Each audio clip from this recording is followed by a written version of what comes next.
Volvo's CEO says there's no lack of EV demand.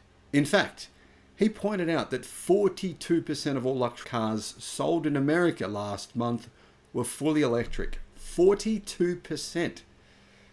Hello, my friends. Welcome to the channel. I'm Sam Evans. You're watching the Electric Viking. Great to see you. Love to see you fully charged live or electrify everything in Australia. That's in Sydney, 9th to the 11th of February. Kids are free up to the age of 15. 20% discount code. I'll put it in the description below.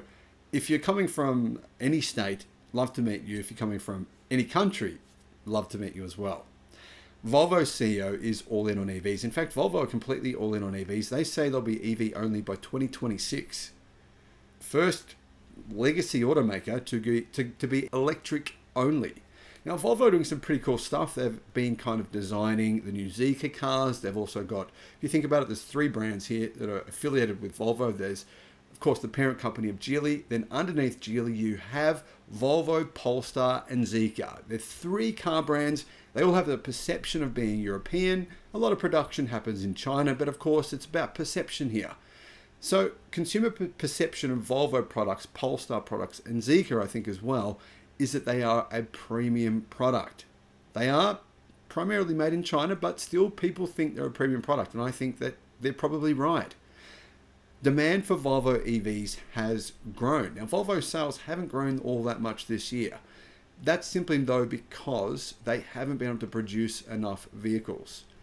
A lack of demand for EVs? Well, Volvo CEO Jim Rowan says that there isn't one. He says that new electric models will continue fueling Volvo sales. And he's right. If you look at the growth in Volvo sales, it's been all EVs. If you look at their sales that they've lost, which has been pretty significant over the past couple of years, it's been all gasoline-powered vehicles, all petrol. If Volvo hadn't have had EVs to sell to fill up that gap, they would have actually lost around half of their sales over the past 2 years, but they haven't, because they've been able to replace them with electric car sales. And now they've got the EX30 and the C40 coming. Well, I think Volvo are going to do very well, especially considering they won't be manufacturing vehicles which will be obsolete within only 2 years. Volvo was one of the first automakers to commit to going all electric by 2030, but they've since revised that. They're saying now that in most places worldwide, it'll happen in 2026. Here's what Volvo's CEO said. There is no long-term future for cars with an internal combustion engine. In fact, incredibly, it wasn't Volvo's CEO that said that. It was Volvo's CTO, Chief Technical Officer, and he said that back in 2021, 2.5 years ago. The early commitment from Volvo is clearly paying dividends. The company hasn't had the same flop of sales that everyone else except Tesla has had in China. Every legacy automaker is suffering big time in their most important car market in China, except Volvo. Despite rising interest rates and higher inflation, Volvo expects strong double-digit sales growth this year. A silver lining for Volvo has been the growing demand for electric cars, including the C40 compact SUV and the EX30 crossover. The EX30 crossover, it's a relatively affordable vehicle, costs about the same as a Tesla Model 3, but it's like a small crossover. I think that could be one of the best-selling cars in the world within a few years' time.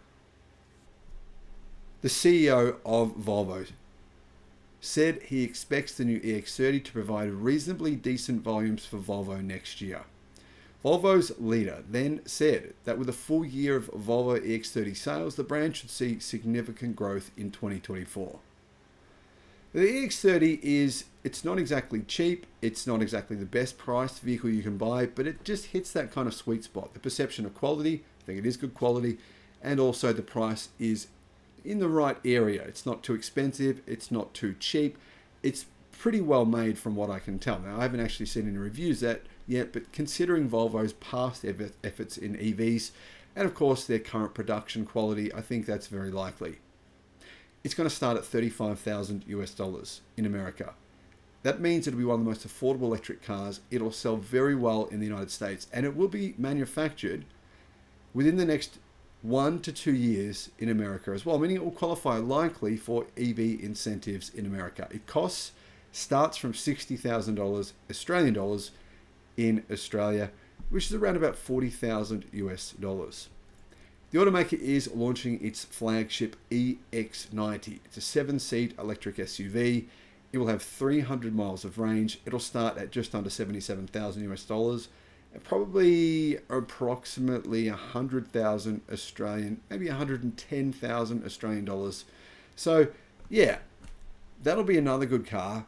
It is not cheap, but those large SUVs this size, they're not cheap regardless of whether they're powered by electric or gasoline. Volvo sees EV demand being very strong over the next 12 months, and it believes that General Motors and Ford, their claims that EV demand isn't there, I think Volvo thinks that isn't true. It just thinks they're basically saying, you know what, it's not about demand for EVs. If you have demand problems with EVs, the problem is the product you're selling. The problem is not necessarily the demand for EVs. The demand is there. You just have to sell the right product. Volvo CEO said, "We are not seeing any order cancellations or any slowdown in order uptake. None." If you look at Ford, for example, the Ford F-150 Lightning, Ford had more than 250,000 reservations. They've only sold about 40,000. They've only sold around 20,000. So just a bit more than 20,000. And apparently, they now don't really have any back orders. So that means more than 230,000 people have cancelled their orders as a result of Ford increasing the price on 5 separate occasions. That's bad PR. I think the problem here wasn't necessarily the fact that it's EV. People want electric pickup trucks, as we can see from the Tesla Cybertruck launch, which has been a huge success. But they want the right product at the right price. They don't want the price being raised on them 5 times after they've already placed a pre-order. By 2025, Volvo expects to sell 1.2 million vehicles worldwide, half of those being fully electric. But it wants to become electric only within a very short period of time. Volvo said this: "The technology has been proven and it's selling in abundance." Now, considering Volvo is perceived as a luxury car brand, and considering the fact that 42% of all vehicles sold in America over the last 2 months were fully electric in the luxury segment, that really bodes well for Volvo. Hopefully, they have some huge success over the next couple of years, because I like what they're doing. Guys, do you agree? Do you disagree with my claims here on Volvo? Is Volvo a brand you would consider buying? Let me know in the comments, and thank you for watching. Bye-bye.